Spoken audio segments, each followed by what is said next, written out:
Olá, pessoal! Vamos ver hoje as enzimas alostéricas.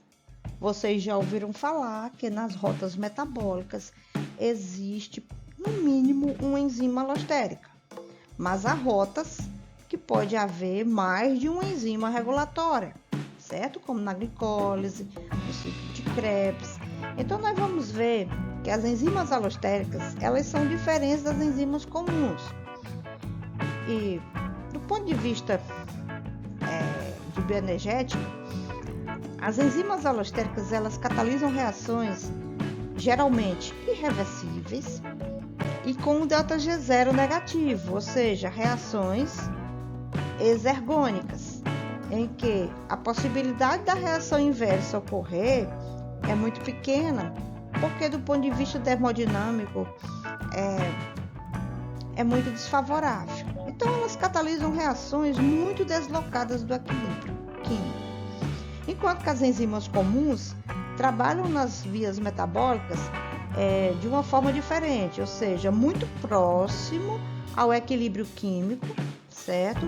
De forma que a direção do fluxo daquela reação vai ocorrer, por exemplo, como a ocorrência da reação direta ou inversa, vai ocorrer de acordo com a concentração dos substratos e dos produtos, certo?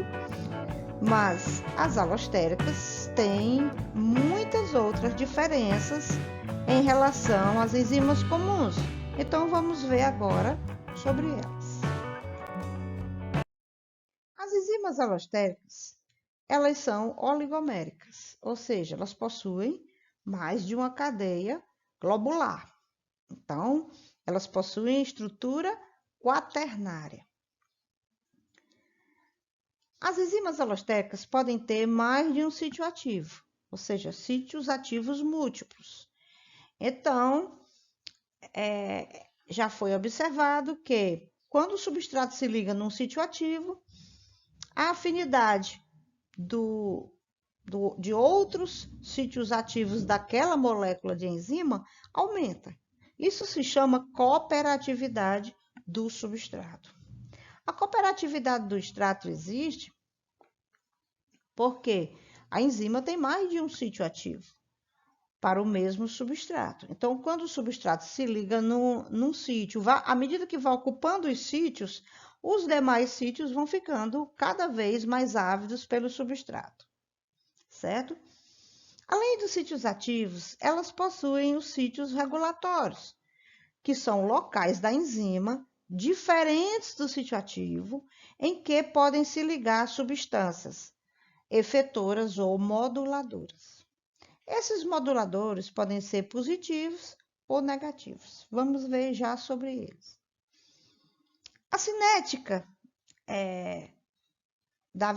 a cinética da enzima alostérica é do tipo sigmoide, ou seja, o gráfico da velocidade em função da concentração do substrato não é aquela hipérbole que a gente já viu com Michaelis-Menten, né?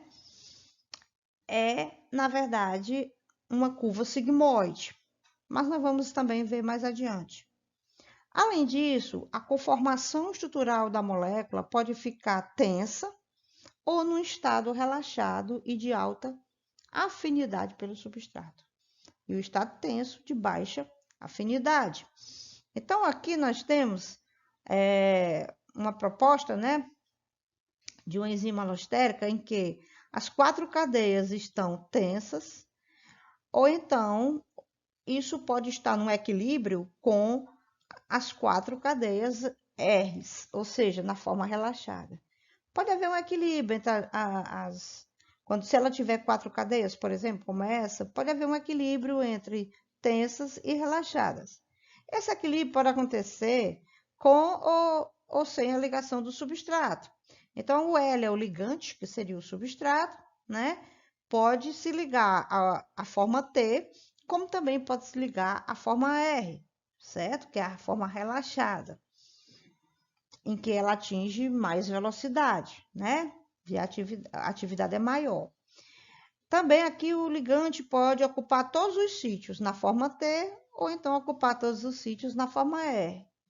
Essas formas T e R são interconvertíveis e Dessa forma, nós vamos ver que as reações metabólicas, elas não param, elas apenas variam de velocidade, ou seja, as enzimas podem trabalhar de forma mais lenta, na forma T, ou na forma mais rápida, R, as enzimas regulatórias. Vamos ver mais sobre elas. Vamos ver aqui a curva preta, né? Que mostra o gráfico da velocidade em função da concentração do substrato. Ao invés de falar em km, vamos falar em K meio. Esse K05 representa a concentração do substrato pelo qual a velocidade da reação enzimática atingiu metade da máxima, certo? Então, esse K meio, né, representa isso. E nós vamos ver aqui que, à medida que ela vai chegando ao processo de saturação, né, aqui a curva que vai chegar no ápice da saturação, ela é sigmoide. Porque ela não depende somente da concentração do substrato, ela depende também da cooperatividade do substrato, que é uma característica que aquelas enzimas micaelianas que nós já vimos antes, que Sega, Sineca e Michaelis Menten, a gente viu que essa curva da velocidade em função da concentração do substrato é uma hipérbole, certo? Porque não há essa cooperatividade do substrato. Existe isso nas alostéricas, que tem mais de um sítio ativo, tá certo? Agora, os ativadores e os inibidores alostéricos, né, que a gente chama de efetores alostéricos, né, que podem ser ativadores ou podem ser inibidores, certo? Então, são substâncias que, em altas concentrações na célula, geralmente são metabólitos, que em altas concentrações na célula vão modular a enzima, tá certo? Modular como? Então, o efetor alostérico, vamos supor que ele seja positivo. Então, ele tem um sítio para ligação dele, chamado sítio alostérico, na enzima. Ele, em alta concentração, ele vai se ligar à enzima e vai conduzi-la. Ela já se liga à enzima preferencialmente ao estado R, né, relaxado da estrutura, mas estabiliza o estado R, tá certo? Conduzindo a enzima para uma alta atividade catalítica, ou seja, aumentando bastante a velocidade da reação. Então, como que se comporta o gráfico da velocidade da reação enzimática, né, em relação à concentração do substrato na presença de um modulador positivo, uma substância que estabiliza o estado R, ou relaxado da enzima, e garante que a estrutura tenha uma alta atividade catalítica. Então, o gráfico se aproxima, né, ele vai ficar de uma forma hiperbólica, conforme nós estamos aqui, ó, altamente ativo, tá certo? Hiperbólica. Durante o processo de saturação, ou seja, vai aumentando a velocidade, porque está aumentando aqui a concentração do substrato, nós temos o efeito na curva preta da cooperatividade do substrato, que torna a curva sigmoide, certo? Mas com a presença do efetor, vai ficar hiperbólica. E aqui nós temos um pouco diferente, mais a baixa velocidade, quando a enzima está no estado T. Então, os inibidores ou efetores negativos, ou chamamos também de moduladores negativos, são metabólitos também, que estão em altas concentrações na célula e que se ligam no sítio alostérico da enzima e conduz a enzima para o estado T, ou seja, estabiliza a enzima no estado T tenso, que é da estrutura, que é de baixa atividade catalítica. Então, a velocidade, como é que vai se comportar em relação à concentração do substrato? A velocidade vai aumentar muito devagar. À medida que você aumenta aqui a concentração do substrato, a velocidade aumenta pouco, certo? É esse o efeito dos moduladores. Imaginem vocês que nós temos até medicamentos como inibidores alostéricos, né? Como os inibidores não nucleosídeos da transcriptase reversa do vírus HIV. Nós temos os inibidores competitivos, que são nucleosídeos, e nós temos os inibidores não competitivos, que são inibidores alostéricos da enzima, da RT, transcriptase reversa. Aqui nós temos uma enzima, certo? Do metabolismo de nucleotídeos, e nós temos aqui um efetor alostérico negativo, que é a citidina trifosfato, certo? Então, ela se liga nos sítios alostéricos quando ela está em altas concentrações na célula. E ela vai inibir a enzima, porque ela vai conduzir a enzima para o estado tenso, T, né? Aqui está inativo T. Não quer dizer que ainda não funcione a enzima, mas é uma velocidade muito baixa, tá certo? Da enzima. Quando a citidina trifosfato diminui de concentração na célula, ela vai saltar da enzima, sair do sítio alostérico, porque efetor alostérico você raciocina com substâncias que estão em altas concentrações, quando se elevam na célula, tá certo? Então, o que acontece? Ela assume uma forma relaxada e de alta afinidade pelo substrato, tá certo? Existe, pessoal, outra forma de regular a atividade da enzima. Não é apenas efetores alostéricos, porque a regulação alostérica ela é efêmera, ela é a mais rápida na célula, mas nós podemos também ter outros tipos de modificações nas enzimas alostéricas, como a modificação covalente. Então, quando se fala em modificação covalente, você lembra de biosinalização, transição de sinais, que são processos na célula que vão levar à fosforilação de resíduos de alguns aminoácidos das enzimas. Os aminoácidos serina, treonina e tirosina são aminoácidos que podem ser fosforilados.